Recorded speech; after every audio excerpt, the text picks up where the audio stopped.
Hey friend, Roger Christofferson here again with another first listen review of an old album.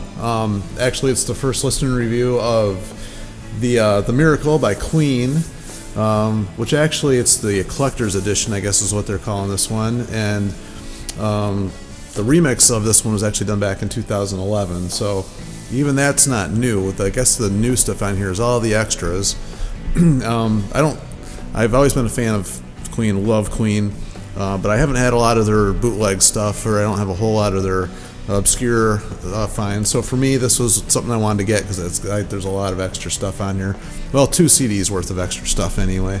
The first CD is just the album remaster, and then there's a couple CDs of all this extra bonus stuff, demos and live stuff, and songs they didn't use, and then the last CD is just a bunch of backing tracks without vocals, which I don't know. That's isn't something I really cared for too much. There's no reason I'm going to listen to that, but I'm not Freddie Mercury, so I'm not going to try to sing along to any of this stuff. But I guess it is what it is. But anyway, yeah, it was fun listening back to this album again.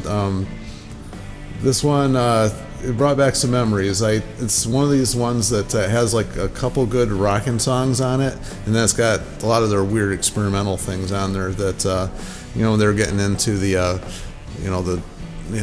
disco type feel and a lot of the pop funk type feel stuff. Their albums are always like all over the place, so there's nothing new for them to try cool stuff. I remember my first experience, I think, when I really realized how much I liked Queen, because I'd heard their songs on the radio and all the hits, but it's their deeper cuts that I think was what drew me in.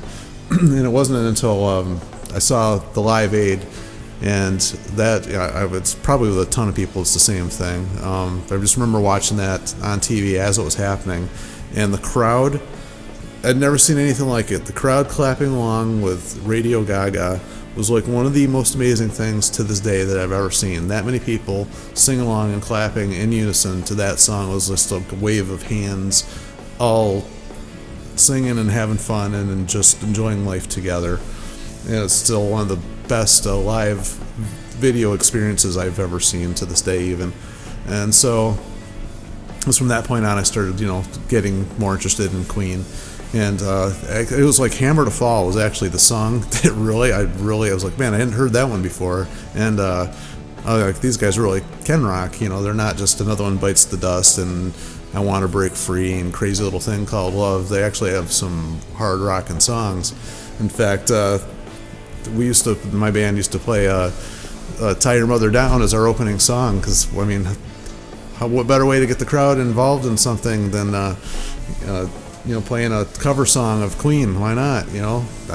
Just one of the bands I was in, we did that. It was just a fun little thing we did. But actually, now I'm thinking about it, I actually played Crazy Little Thing Called Love in a different little thing I was in for a short little period of time. So I guess there's been a couple Queen songs I played, but they're not easy to play.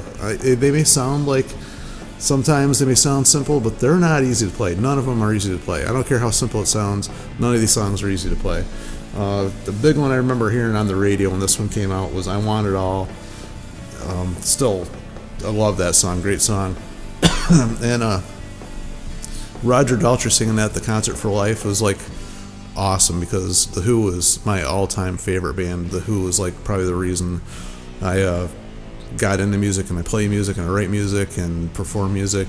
It's because of The Who, and seeing Roger Daltrey sing that song was just great for me. And yeah, that was just one of the highlights of this album for me, was that song.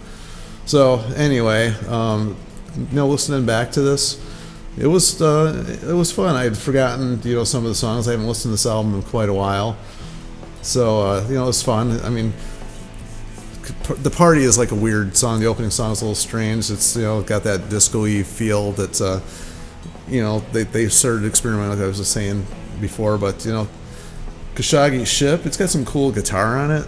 Of course, The Miracle is like a big epic song. And then, of course, I Want It All right in a row. Excuse me. throat's getting a little sore from talking about all this music like lately. Today was a big day for all these older albums, but anyway, and after that, The Invisible Man. I think the original title of the song, or the original working title for this album, was actually called The Invisible Men, and then they changed it last minute. But a lot of bands do that type of thing. And then from that point on, they start getting into a lot of weird experimental stuff. But what was kind of a fun listen was all these working demos, and like I Want It All, when they're just like running through it rough. That was cool. The Miracle, and you hear Freddie talking through all this, in the beginning of all these songs. And then the version of Breakthrough with actually the real drums and bass in it. I like that version better than the album version, quite honestly. And then just all these other extras on there that I hadn't heard before. Dog with the Bone I hadn't heard before. It was a cool song. It sounded like Roger Taylor singing that one. It's kind of hard to miss his voice. All these guys, they all wrote, but somehow it always ended up sounding like Queen. No matter who wrote the song, it always ended up sounding like Queen. And that's one of the most unique things about this band, is no matter what, or who wrote what, or who did what, it was always sounded like Queen. And then the third album, it's got a whole bunch of different B-sides and a different version of I Want It All on there, and then some remixes and stuff that I hadn't heard before. A live version of Stone Cold Crazy, which I don't remember hearing that one before either. And then Stone Cold Crazy is probably one of the heaviest songs they ever did, actually. Really short, though. I wish it was longer. And then, of course, they get into the track 4, CD 4, which is just the instrumental versions of it. I know a lot of bands do that, and I don't know. For me personally, I just don't care about the instrumental versions of it. Like, why? I don't know. Unless you're gonna sing along with these for some reason, I don't understand the reason of having instrumental versions. Like, the vocal is like part of the band. If it's an instrumental band, that's one thing, but why would you take a band that's got vocals in it and take them out and then just release that? I don't know. For me, I just don't get it. Maybe some of you guys like it. I don't know, but this was fun.